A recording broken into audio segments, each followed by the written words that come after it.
শুরুতেই জানিয়ে দিব আজকের গুরুত্বপূর্ণ সংবাদ বাংলা সংবাদ। বাগাতিপাড়ায় দল গোছাতে ব্যস্ত বিএনপি জামায়াত। জানাবো জাতিসংঘ অধিবেশনে ডক্টর ইউনূসের সফর সঙ্গী হচ্ছেন যারা। গণভবন জাদুঘর করতে কমিটি গঠন করা হবে বললেন উপদেষ্টা নাহিদ।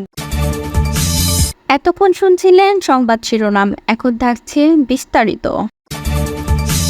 ৫ আগস্ট শেখ হাসিনা ভারতে পালিয়ে যাওয়ার পর থেকে নাটোরের বাগাতিপাড়ায় সাংগঠনিক কর্মকাণ্ড জোরদার করেছে বিএনপি জামায়াত। চলছে ঘরোয়া বৈঠক, দলের অঙ্গ ও সহযোগী সংগঠন এবং বিভিন্ন সামাজিক প্রতিষ্ঠানের সঙ্গে মতবিনিময়। এদিকে কোণঠাসা আওয়ামী লীগের নেতাকর্মীরা গ্রেপ্তার, আতঙ্ক ও হয়রানির মুখে তারা মাঠে দাঁড়াতে ভয় পাচ্ছেন। উপজেলা বিএনপির সদস্য সচিব হাফিজুর রহমান জানান, আওয়ামী লীগ সরকারের মেয়াদকালে বিএনপি নেতাকর্মীরা জেল, জুলুম ও পুলিশি নির্যাতনের ভয়ে দলীয় কর্মকাণ্ডে অনেকটা স্থিমিত হয়ে পড়েছিলেন। এখন বিএনপি, ছাত্রদল ও যুবদল সহযোগী সংগঠনের সাংগঠনিক শক্তি বাড়ানোর লক্ষ্যে কাজ করা হচ্ছে। এছাড়া আন্দোলনে নিহত ছাত্রদের আত্মার মাগফিরাত, সাবেক প্রধানমন্ত্রী খালেদা জিয়ার রোগ মুক্তি কামনা, হিন্দু সম্প্রদায়ের সম্পদ রক্ষাসহ সামাজিক কাজও চলছে বলে জানান এ নেতা। উপজেলা বিএনপি নেতা ও সদ্য সাবেক বাগাতিপাড়ার পৌর মেয়র শরীফুল ইসলাম লেলিন বলেন, অতীত থেকে শিক্ষা নিয়ে একত্রিত হচ্ছে বিএনপি সংঘবদ্ধ থেকে মানুষের সুখ দুঃখের সাথী হয়ে কাজ করবে। এছাড়া সামনে নির্বাচনকে ফলপ্রসূ করার লক্ষ্য নিয়ে কাজ করে যাচ্ছি আমরা। বিএনপির নেতা কর্মীদের উদ্দেশ্যে কঠোর হুঁশিয়ারি দিয়ে বলেন, যারা এখনও চাঁদাবাজি সহ মানুষ হয়রানের সঙ্গে জড়িত রয়েছেন তারা সাবধান হয়ে যান, এসব ছেড়ে দল গোছানোর কাজে মনোযোগী হন। জামায়াত নেতারা বলছেন, আওয়ামী লীগ সরকার ক্ষমতায় আসার পর থেকে বিএনপির মতো জামায়াতে ইসলামের কর্মীদের উপর শুরু হয় অত্যাচার, নির্যাতন, কারণে অকারণে মিথ্যা মামলা দিয়ে হয়রানিও করা হয়েছে। গত ১ আগস্ট জামায়াতকে নিষিদ্ধ ঘোষণা করেন তৎকালীন ক্ষমতাসীন আওয়ামী লীগ সরকার। একই দিন স্বরাষ্ট্র মন্ত্রণালয় প্রজ্ঞাপন জারি করে। বৈষম্যবিরোধী ছাত্র আন্দোলনের মুখে শেখ হাসিনা পালিয়ে যাওয়ার পর রাজনৈতিক কার্যক্রমের প্রকাশ্যে মাঠে নামে জামায়াত ও ছাত্র শিবির। দীর্ঘদিন পর উপজেলার রাজপথে প্রকাশ্যে দেখা মেলে দলটির স্থানীয় পর্যায়ের নেতাকর্মীদের। দল গোছানোর কাজে ব্যস্ত সময় পার করছে এই দলটিও।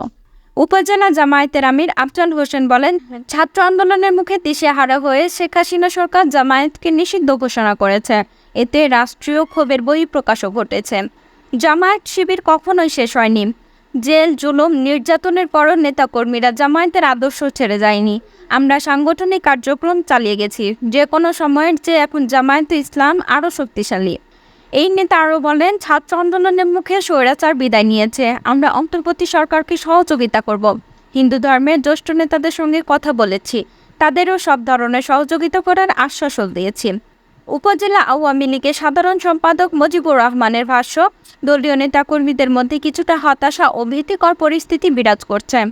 দল গোছাতে আমরা সময় নিচ্ছি, পরিস্থিতি পর্যবেক্ষণও করছি। কেন্দ্রীয় নির্দেশনা না থাকায় কোনো কর্মকাণ্ড করছি না। নির্দেশনা এলে দলকে সংগঠিত করে নতুন কর্মসূচি দেওয়া হবে। আওয়ামী লীগকে এত সহজে নিশ্চিহ্ন করা যাবে না বলেও মন্তব্য করেন এ নেতা। জাতিসংঘের ৭৯তম সাধারণ অধিবেশনে যাবেন অন্তর্বর্তী সরকারের প্রধান উপদেষ্টা নোবেল জয়ী ডক্টর মোহাম্মদ ইউনূস।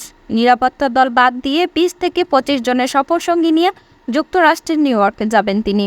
আর এটি ডক্টর ইউনূসের প্রথম বিদেশ সফর হতে যাচ্ছে। পররাষ্ট্র মন্ত্রণালয়ের কর্মকর্তারা বলেছেন, প্রধান উপদেষ্টা জাতিসংঘ অধিবেশনে যাবেন। সবকিছু ঠিক থাকলে আগামী ২২ সেপ্টেম্বর ঢাকা থেকে নিউ ইয়র্কের উদ্দেশ্যে রওনা হবেন তিনি। অতীতের মতো গতানুগতিক না করে সফরটি তাৎপর্যপূর্ণ করতে চায় অন্তর্বর্তী সরকার। সেই পরিকল্পনা থেকে সিদ্ধান্ত হয়েছে স্বল্প সংখ্যক প্রতিনিধি দল নিউ ইয়র্ক যাবে। শুধুমাত্র যাদের না নিয়ে গেলে নয়, তাদের নিয়ে সফরসঙ্গী বহর করা হচ্ছে।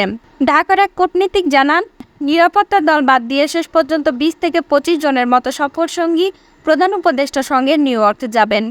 প্রতিনিধি দলের সংখ্যা এখনও চূড়ান্ত নয়, তবে ২০ থেকে ২৫ জনের বেশিও হবে না। এর মধ্যে প্রধান উপদেষ্টার কার্যালয়ে ৭ জন প্রতিনিধি দলে রয়েছেন।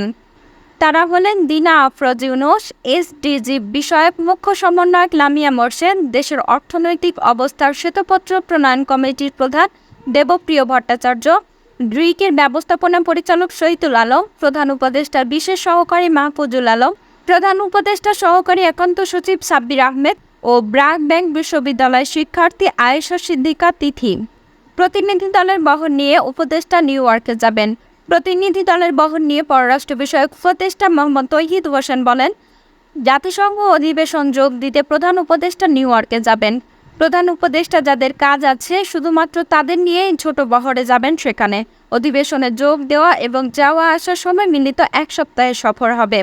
করোনা মহামারী পরিস্থিতির কারণে জাতিসংঘের 75তম অধিবেশনে সশরীরে যোগ দেননি সাবেক প্রধানমন্ত্রী শেখ হাসিনা। টানা 16 বছর ক্ষমতায় থাকাকালে প্রায় প্রতি অধিবেশনে সরকার প্রধান হিসেবে যোগ দিয়েছিলেন তিনি। তবে প্রতিবারই নিউ ইয়র্ক যেতেন বিশাল বহর। এ নিয়ে প্রচুর সমালোচনাও ছিল। শেখ হাসিনা 2015 সালে 227 জনের একটি দল নিয়ে নিউ ইয়র্কের 70তম সাধারণ অধিবেশন এবং টেকসই উন্নয়ন বিষয়ক জাতিসংঘের বিশেষ শীর্ষ সম্মেলনে যোগ দিতে যান। 2014 সালের 69তম সাধারণ অধিবেশনে এ সংখ্যা ছিল 178 এবং 2023 সালে এ সংখ্যা ছিল 134 জন। বৈষম্যবিরোধী ছাত্র জনতার অভ্যুত্থানে গত 5 আগস্ট ক্ষমতাচ্যুত হন টানা 4 বারের মতো প্রধানমন্ত্রী শেখ হাসিনা। শেখ হাসিনার পতনের পর 8 আগস্ট ডক্টর ইউনূসের নেতৃত্বে অন্তর্বর্তী সরকার গঠিত হয়। সরকার গঠনের পর ডক্টর ইউনূস প্রথমবারের মতো জাতিসংঘ অধিবেশনে বাংলাদেশ প্রতিনিধি দলের নেতৃত্ব দেবেন। অতীতের গতানুগতিক প্রথা ভেঙে এবারের অধিবেশনে স্বল্প সংখ্যক প্রতিনিধি দল যাওয়ার সিদ্ধান্তকে চমক হিসাবে দেখেছেন সংশ্লিষ্টরা। জাতিসংঘের তথ্য বলছে, সাধারণ পরিষদের উচ্চ পর্যায়ের 79তম অধিবেশন আগামী 24 সেপ্টেম্বর শুরু হবে, চলবে 30 সেপ্টেম্বর পর্যন্ত। পররাষ্ট্র মন্ত্রণালয়ের কর্মকর্তারা জানিয়েছেন, আগামী 27 সেপ্টেম্বর জাতিসংঘ অধিবেশনে বক্তৃতা দেবেন ডক্টর ইউনূস। তিনি তার বক্তৃতায় যুবদলের প্রাধান্য দেওয়ার পাশাপাশি ভবিষ্যৎ বাংলাদেশ নিয়ে অন্তর্বর্তী সরকারের পরিকল্পনার কথা তুলে ধরবেন। যেহেতু 36 জুলাই অথবা 5 আগস্ট গণভবনটি জনগণ জয় করেছে এবং অনেক রক্ত ও আত্মত্যাগের বিনিময়ে পেয়েছি, আমরা এই জাদুঘরটি শুধু বাংলাদেশে নয়, পৃথিবীর বুকে নিদর্শন হিসেবে রেখে যেতে চাই।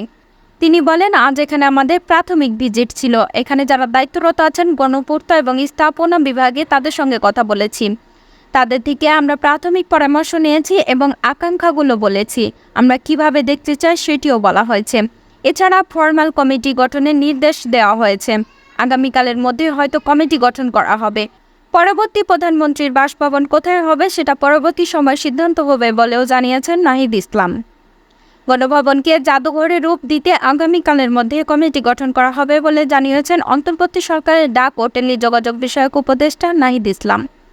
আজ শনিবার দুপুরে গণভবন পরিদর্শন করে একথা বলেন তিনি। এ সময় উপস্থিত ছিলেন যুব ও ক্রীড়া মন্ত্রণালয়ের উপদেষ্টা আসিফ মাহমুদ সজীব ভুঁইয়া এবং গৃহায়ন ও গণপূর্ত উপদেষ্টা আতিকুর রহমান খান। ডাক, টেলিযোগাযোগ ও তথ্য প্রযুক্তি উপদেষ্টা মোহাম্মদ নাহিদ ইসলাম বলেন, ইতিমধ্যে ক্যাবিনেটে সিদ্ধান্ত হয়েছে গণভবন নামে সাবেক প্রধানমন্ত্রীর বাসভবনটি জুলাই গণ অভ্যুত্থানের স্মৃতি জাদুঘর হিসেবে রূপান্তর করা হবে।